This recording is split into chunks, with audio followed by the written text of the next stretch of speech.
After a rocky start to the year marked by vulgar comments and a government shutdown, President Donald Trump will deliver his first State of the Union address Tuesday night, looking to reclaim momentum for his agenda and convince the country he's on the right track. America is open for business, and we are competitive once again. Trump delivers his address to the nation under the cloud of Robert Mueller's Russia investigation and with the lowest public approval ratings of any president at this point in office.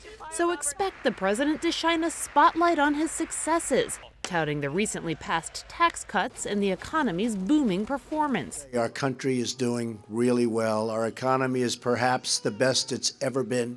I'm expecting that this will be a speech which will be focused on victory laps. He will exaggerate the accomplishments and not talk much about the things that have not been done.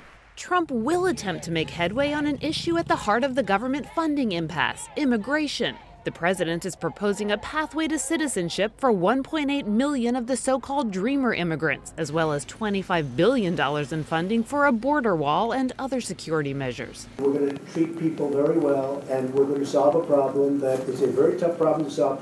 But Democrats are already slamming the proposal, as well as Trump's ability to strike a deal. Negotiating with this White House is like negotiating with Jell-O. It's next to impossible.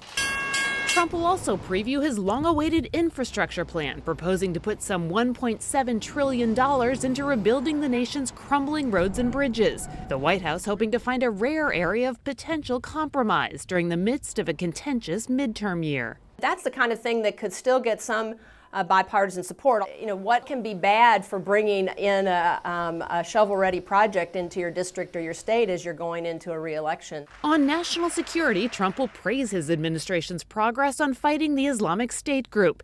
He'll continue his push for better trade deals and issue renewed warnings about a nuclear-armed North Korea.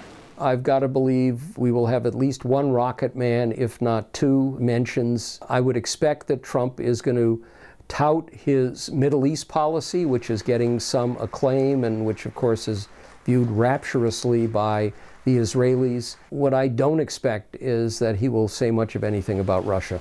What will be notable Tuesday night is not just what the president says, but who's in the room. Democratic lawmakers, some planning to wear black, have invited dreamers and sexual assault victims as their guests at the address, highlighting the need for immigration reform and solidarity on the Me Too movement. Kelly Daschle, Associated Press.